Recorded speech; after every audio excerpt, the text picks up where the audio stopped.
Okay, so we have statics in our rigid body equilibrium, which is all the external forces acting on external connectors. That means that it has to transfer internally through deformable body equilibrium, and we have those forces acting through the bodies that cause stress. Stress is the distribution of force over an area. So if we've got force acting over an area on a deformable body, that means that we are going to have strain, which is a measure of that deformation. Strain has two directions. It has normal direction, and we represent normal strain with epsilon, and that is going to be the change in length over our original length. That is normal strain. Then we also have shear strain, right? We have two directions of stress. That means we have two directions of strain. Shear strain we represent with a gamma, and this is going to be the change in angle. I'm going to write out the equation that they give, pi over 2 minus theta prime. So let's draw some pictures to better understand what's going on. This square that I've got drawn here is a stress element. So if I'm looking at one tiny little square part on a stress distribution area, okay, I've got a square that I'm calling a stress element, and I've put it under normal stress, and in this case it's positive normal stress because it's acting in tension. That positive normal stress is going to cause the stress element to elongate in the direction of that normal stress. So this would be my length 1, right? And then I would have my original square, which would be length 0. So my normal strain is equal to length 1 minus length 0 over length 0. Change in length over length. There's my normal strain as a result of my normal stress. Shear stress is acting parallel to the surface. Shear is kind of unique, so it actually gets all four sides here, tau. All right, and as you can imagine, if I am shearing a stress element, okay, it's going to change the shape. So I'm going to deform into this diamond shape. So you have here in radians 90 degrees, which is pi over 2. And then you have this new angle here, which is going to be what we're calling theta prime. So my shear strain will be that pi over 2 minus theta prime, or the change in angle. Okay, so normal strain is the rate of change in length, and shear strain is the change in angle. Normal strain is positive normal when elongating, negative when contracting,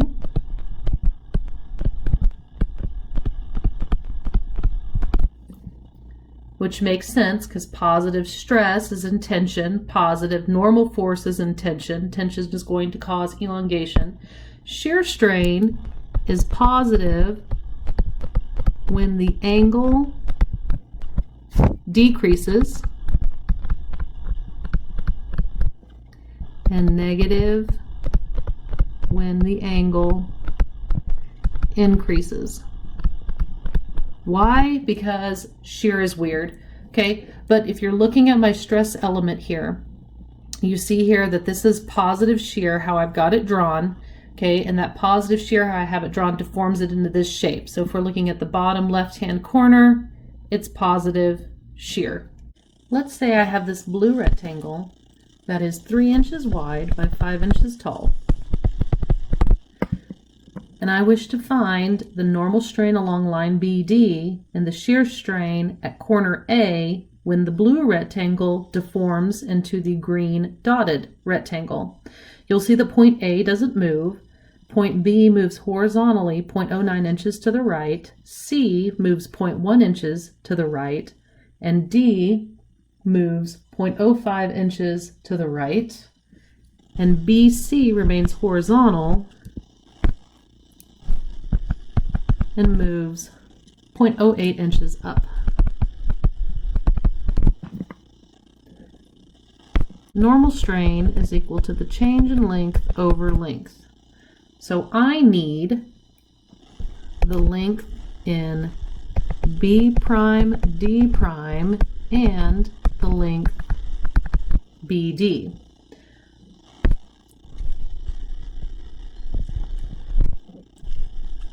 Length BD. Looks to me like that's a right triangle.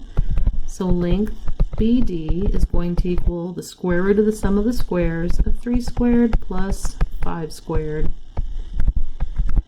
which is equal to 5.83095 inches.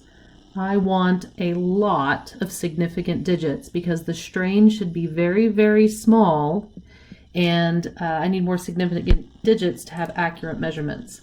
Okay, B prime, D prime. Let's draw another rectangle or another line here.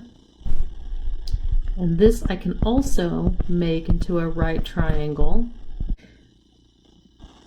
So I need this width,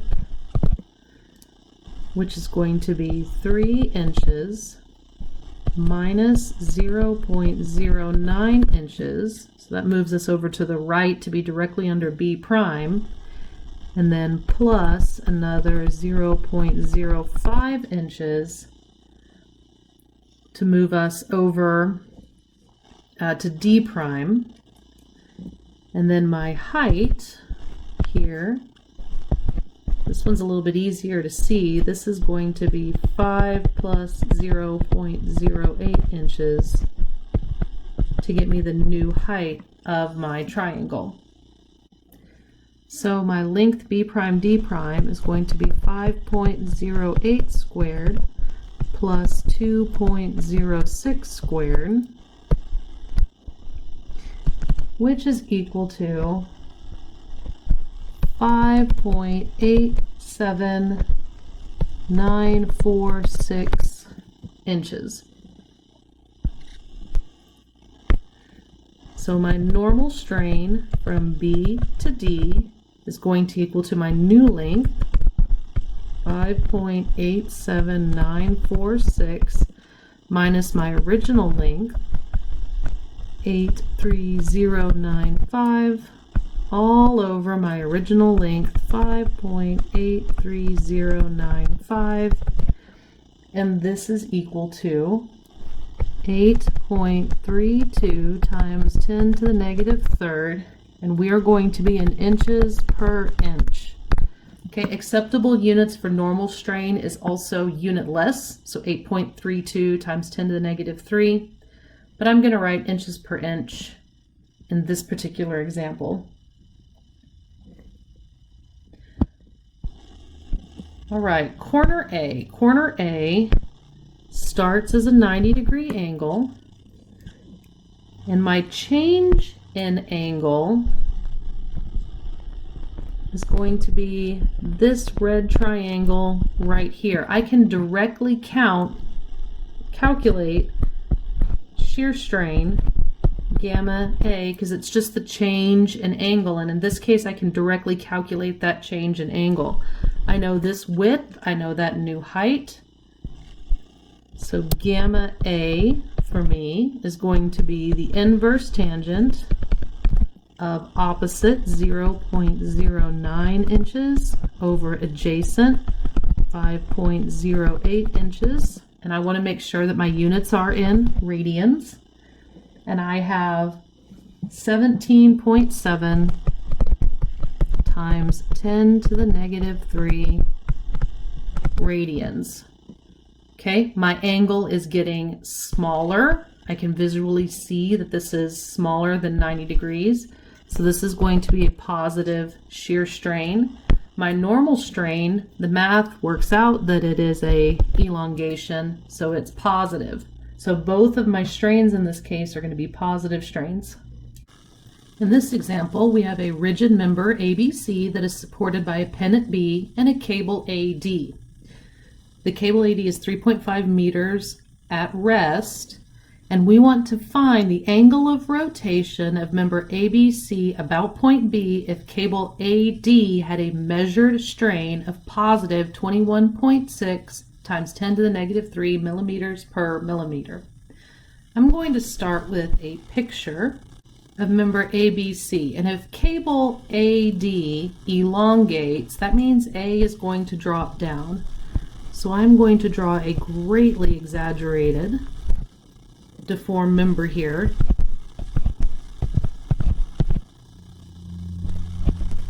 Deflection A. Now deflection A is equal to the change in length of AD, right? And strain is equal to the change in length over length.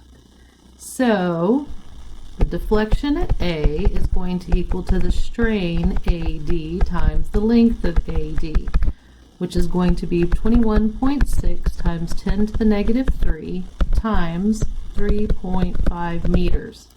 So the change in length at A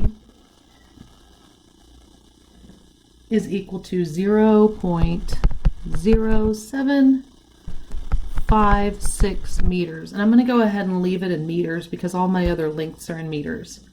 Then I want to find the angle of rotation. So that means I want to find this theta right here, which by the way would be exactly the same as that theta right there.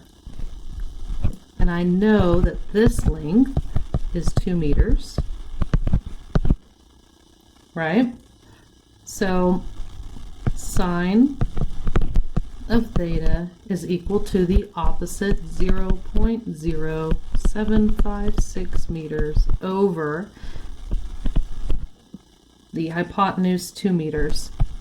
Theta in radians is equal to 37.8 times 10 to the negative 3 radians. It didn't tell me if it wanted degrees or radians, so doing a quick conversion, that's also equal to 2.17 degrees.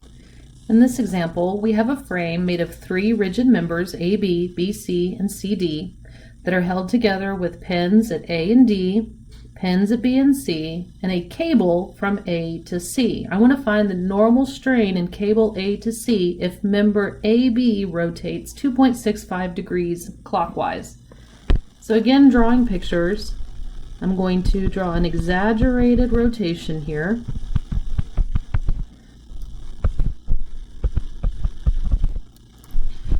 Where this angle is 2.65 degrees clockwise, which means that this angle is also going to be 2.65 degrees clockwise.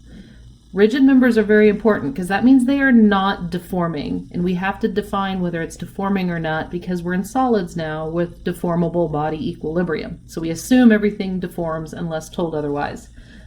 So where this comes into play is my solution. Normal strain is the change in length over the length. So my original length of my cable is 3 square roots of 2, right? It goes from 3 feet and 3 feet. So my new length, looking here, I have a triangle, obtuse triangle, with my angle here of 92.65 degrees because it started out 90 and then we added another 2.65 degrees. So my length, I guess I can call that A to C prime, is equal to the square root of 3 squared plus 3 squared minus 2 times 3 times 3 times the cosine of 92.65 degrees using law of cosines. And that length is equal to 4.3396 feet.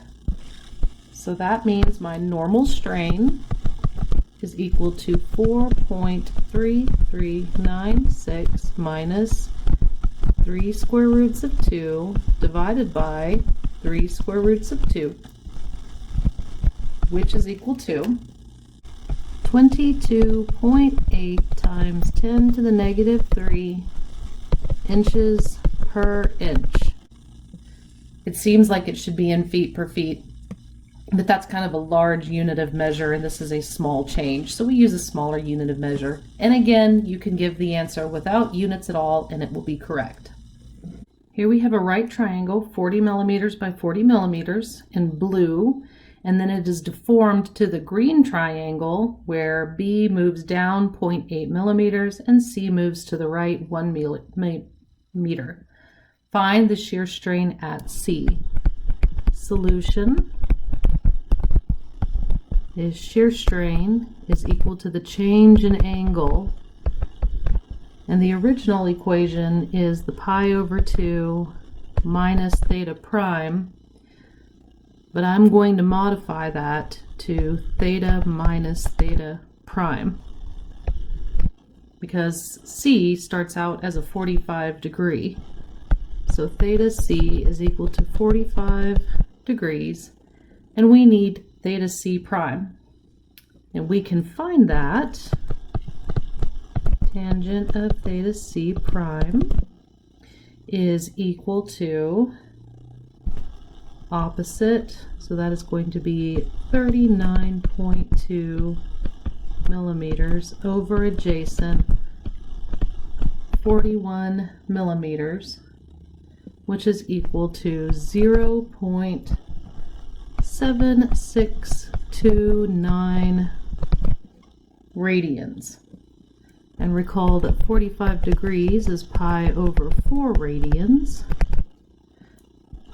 So my shear strain at C is going to be pi over 4 minus 0.7629 radians, and that is equal to a positive 22.5 times 10 to the negative 3 radians.